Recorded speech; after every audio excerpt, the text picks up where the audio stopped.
சமூகம் டிவியினுடைய நேர்கள் அத்தனை பேருக்கு அன்பான வணக்கம். இன்றைய தினமும் சமூகம் டிவியினுடைய மற்றும் ஒரு ஆய்வு பகுதியினூடாக இணைந்திருக்கிறோம். இன்றைய இந்த ஆய்வு பகுதியில் என்ன பார்க்க இருக்கிறோம் என்றால், காசா முழுவதையும் கட்டுக்குள் கொண்டு வருவோம் என்று இஸ்ரேலிய பிரதமர் பெஞ்சமின் நெதன்யாகு சூளுரைத்திருக்கிறார். மறுபுறம் ஈரான் அணு ஆயுதங்களை உருவாக்குவதாக கூறப்படுவது குறித்து அமெரிக்கா கொள்கின்ற கவலைகளுக்கு உத்தரவாதங்களை அளிக்க ஈரான் தயாராக இருக்கிறதாக ஈரானிய ஜனாதிபதி உறுதியளித்திருக்கிறார்.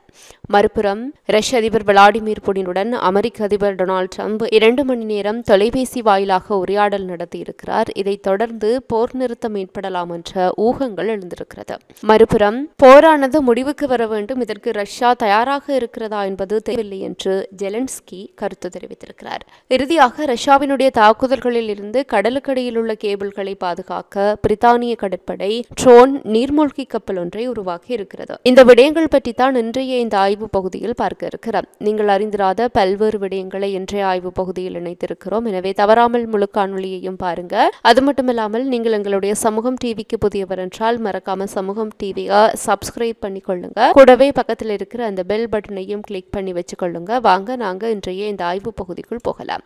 காசா முழுவதையும் கட்டுக்குள் கொண்டு வருவோம் என இஸ்ரேலிய பிரதமர் பெஞ்சமின் நெதன்யாகு சூளுரைத்திருக்கிறார். நேற்று திடீரென பாலஸ்தீனத்தில் பாதிக்கப்பட்ட மக்களுக்கு உணவு கொண்டு செல்லும் ட்ரக்குகளை இஸ்ரேல் அனுமதித்திருக்கிறது. ஆனால் ஹமாஸை முற்றிலும் ஒழிக்க முடியாமல் திண்டாடுகின்ற இஸ்ரேல் காசா பகுதி முழுவதையுமே கட்டுப்பாட்டுக்குள் கொண்டு வர இருப்பதாக பிரதமர் நெதன்யாகு கூறியிருக்கிறார். பாலஸ்தீனத்தை தனதாக்கிக் கொள்ள வேண்டும் என்று இஸ்ரேல் திட்டமிட்டிருப்பதாகவும் அதன் முதல் கட்ட பணிதான் காசாவை கட்டுப்படுத்துவது எனவும் நெதன்யாகுவினுடைய பேச்சு குறித்து சர்வதேச அரசியல் விமர்சகர்கள் கூறியிருக்கிறார்கள். அவர் கூறுகையில், ஹமாஸுடன் சண்டை தீவிரமாக இருக்கிறது. நாங்கள் முன்னேறி வருகிறோம். விரைவில் காசா முழுவதையும் கட்டுக்குள் கொண்டு வருவோம். அதில் நாங்கள் விட்டுக் கொடுக்க மாட்டோம். எங்கள் வெற்றியை தடுக்க முடியாத வகையில் நாங்கள் செயல்படுவோம் என தெரிவித்திருக்கிறார். இது குறித்த வீடியோ வெளியாகி பல்வேறு தரப்பிலிருந்தும் கண்டனங்களை பெற்று வருகிறது. பாதிக்கப்பட்ட மக்களுக்கு அனுப்பப்பட்ட உணவும் மிக குறைந்த அளவே உள்ளே அனுமதிக்கப்பட்டிருக்கிறது. இதன் முழு கட்டுப்பாட்டையும் இஸ்ரேல் தன்வசம் வைத்திருந்தது. ஆனால் நேற்று திடீரென அதிசயிக்கத்தக்க வகையில் அனைத்து உணவு ட்ரக்குகளுக்கும் இஸ்ரேல் அனுமதி அளித்திருந்தது. இதை பற்றி கூறிய நெதன்யாகு, ராஜதந்திரத்தின் ஒரு பகுதியாகவே உணவு லொரிகள் உள்ளே அனுமதிக்கப்பட்டிருக்கின்றன என்று தெரிவித்திருக்கிறார். ஹமாஸ் ஆனது இஸ்ரேல் மீது கடந்த 2023 அக்டோபர் மாதம் நடத்திய தாக்குதலுக்கு பதிலடி கொடுக்கவும் ஹமாஸை முற்றிலும் ஒழிக்கவும் இஸ்ரேல் தீவிரமான போரை கையில் எடுத்திருக்கிறது. அந்த போர் என்பது ஏறத்தாழ 2 ஆண்டுகளாக நடந்து வருகிறது. இதில் ஹமாஸை முற்றிலுமாக இஸ்ரேலால் அழிக்க முடியவில்லை. இப்படி இருக்கையில் தான் காசா பகுதியை முழுமையாக கட்டுப்பாட்டுக்குள் எடுப்பதாக நெதன்யாகு அறிவித்திருக்கிறார்.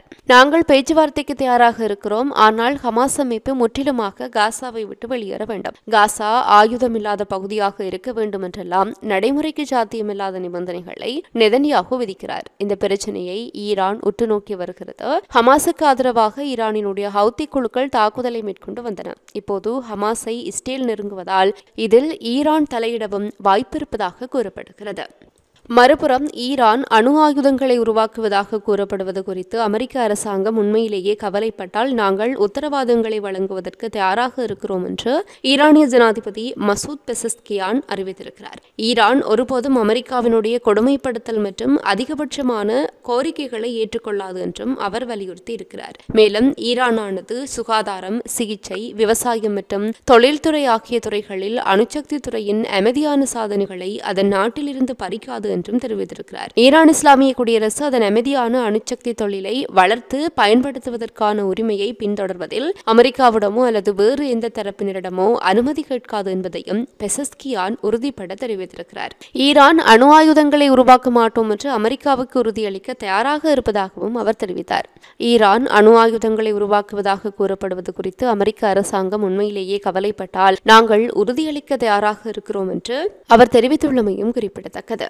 மறுபுறம் ரஷ்ய அதிபர் விளாடிமிர் புடினுடன் அமெரிக்க அதிபர் டொனால்டு டிரம்ப் தொலைபேசியில் பேசியிருக்கிறார். உக்ரைனுடன் போர் நிறுத்தத்திற்கு தயாரென ரஷ்யா அறிவித்திருந்த நிலையில் டிரம்ப் புதினுடன் சுமார் 2 மணி நேரத்துக்கு மேலாக தொலைபேசி வாயிலாக பேசியிருக்கிறார். இந்த 2 மணி நேர உரையாடலுக்கு பிறகு ரஷ்ய அதிபர் புடின் போர் நிறுத்தத்திற்கான பேச்சுவார்த்தைக்கு தயாராக இருப்பதாக தகவல் வெளியாகி இருக்கிறது. திங்கட்கிழமையன்று ரஷ்ய ஜனாதிபதி விளாடிமிர் புடினுடனான தனது அழைப்பு மிகவும் சிறப்பாக நடந்ததாகவும் ரஷ்யாவும் உக்ரைனும் உடனடியாக போர் நிறுத்தம் மற்றும் போரை முடிவுக்கு கொண்டு வருவதற்கான பேச்சுவார்த்தைகளை தொடங்கும் என்றும் அமெரிக்க அதிபர் டொனால்டு ட்ரம்ப் கூறியிருக்கிறார். இப்போது போர் நிறுத்தத்திற்கு தயாராக இருப்பதாக உக்ரைன் கூறுகிறது. முதலில் நிபந்தனைகள் பூர்த்தி செய்யப்பட வேண்டும் என்று ரஷ்யா கூறுகிறது.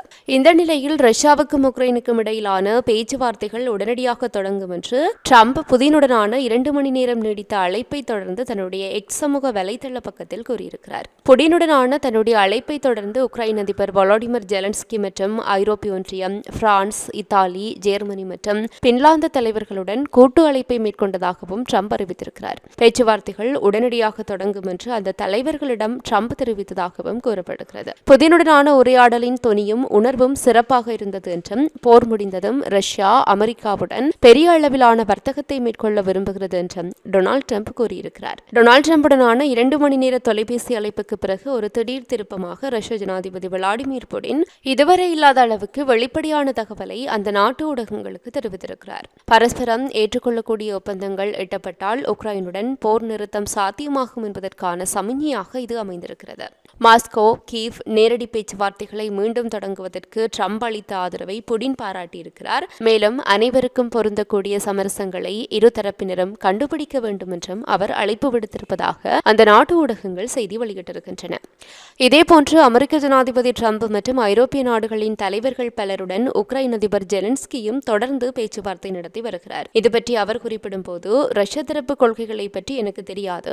ட்ரம்புடனான எங்களுடைய பேச்சுவார்த்தையின் வழியே நான் புரிந்து கொண்ட விஷயம் என்னவென்றால், ரஷ்ய தரப்பு எங்களுக்கு குறிப்பு ஒன்றை அனுப்ப விரும்புகிறது என தெரிகிறது. போர் நிறுத்தம் மட்டுமின்றி அவர்கள் வேறு சில கொள்கைகளையும் விரும்புகிறார்கள் என குறிப்பிட்டிருக்கிறார். போர் நிறுத்தத்திற்கு ஒவ்வொருவரும் அதிக ஆர்வத்துடன் இருக்கிறார்கள். நிறைய இழப்புகள் ஏற்பட்டுவிட்டன. உண்மையில் போர் என்பது முடிவுக்கு வர வேண்டும் என்று நான் நினைக்கின்றேன். அதற்கு ரஷ்யா தயாராக இருக்கிறதா என எனக்கு உறுதியாக தெரியவில்லை. நாங்கள் அவர்களை நம்ப தயாராக இல்லை. முதல் நடவடிக்கையாக போர் நிறுத்தம் வேண்டும். உண்மையில் போரை நிறுத்த தயாராக இருக்கிறார்களா என அவர்கள் காட்ட வேண்டும் என்று தெரிவித்தார். அதன் பின்னரே கைதிகள் பரிமாற்றம் உள்ளிட்ட மற்ற நடவடிக்கைகள் மேற்கொள்ளப்படும் என்றும் தெரிவித்திருக்கிறார். இதற்காக ரஷ்யாவுடன் நேரடி பேச்சுவார்த்தை நடத்தவும் உக்ரைன் தயாராக இருக்கிறது. இதேபோன்று அமெரிக்கா மற்றும் ஐரோப்பிய நாடுகளின் தலைவர்களுடன் தொடர்ந்து தொடர்பில் இருப்பது பற்றியும் ஜெலன்ஸ்கி சுட்டிக்காட்டியிருக்கின்றமை குறிப்பிடத்தக்கது.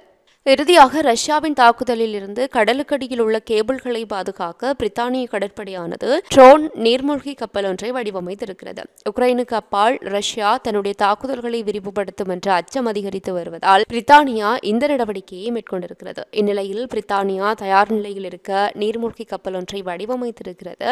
எக்ஸ்கலிபர் என்று பெயரிடப்பட்டுள்ள இந்த கப்பல் சுமார் 19 டன் எடை கொண்டதாகும். இது கடந்த வாரம் டெவன்போர்ட் கடற்படை தளத்திலிருந்து கடலுக்குள் செலுத்தப்பட்டது. இது பேட்டரி மூலம் இயங்குவதோடு 15 மில்லியன் பவுண்ட் ஒப்பந்தத்தினுடைய ஒரு பகுதியாக கட்டப்பட்டது. இந்த கப்பலானது 1000 மைல்கள் செல்லக்கூடியது என்பதோடு 39 அடி நீளம் மற்றும் 6.5 அடி அங்குலம் கண்டது. இது ஐரோப்பிய கடற்படையால் இயக்கப்படுகின்ற ஆளில்லா நீர்மூழ்கி கப்பல் ஆகும். கடலுக்கடியில் உள்ள கேபிள்களை ரஷ்யாவின் தாக்குதல்களில் இருந்து பாதுகாக்க இந்த கப்பலை பிரித்தானியா கடற்படை உருவாக்கி இருப்பதாக தெரிவிக்கப்பட்டிருக்கிறது. பாதுகாப்பு அமைச்சகத்தின் கூற்றுப்படி இந்த கப்பலானது முக்கியமான கடலுக்கடியில் இருக்கின்ற உள்கட்டமைப்புகளை பாதுகாக்க வடிவமைக்கப்பட்டிருக்கிறது.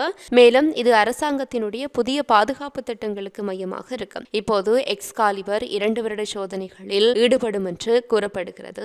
ஏனெனில் கண்டறிதலை தவிர்க்க தவறான தரவை அனுப்பும் ரஷ்யாவினுடைய துணிச்சலான ஊடுருவலுக்கிடையே இந்த நீர்மூழ்கி கப்பல் நீருக்கடியிலான போர்க்களத்தில் அதன் திறன்களை வலுப்படுத்த முயற்சிக்கும் என்றும் கூறப்படுகிறது.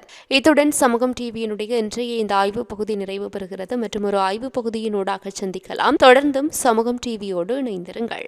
இது போல மேலும் பல வீடியோக்களை பெற சமூகம் டிவி நியூஸ் சேனலை சப்ஸ்கிரைப் பண்ணிக்கோங்க. கூடவே பக்கத்தில் இருக்க பெல் ஐகானையும் கிளிக் பண்ணிக்கோங்க. அப்படியே உங்களுடைய நண்பர்களுக்கும் ஷேர் பண்ணுங்க.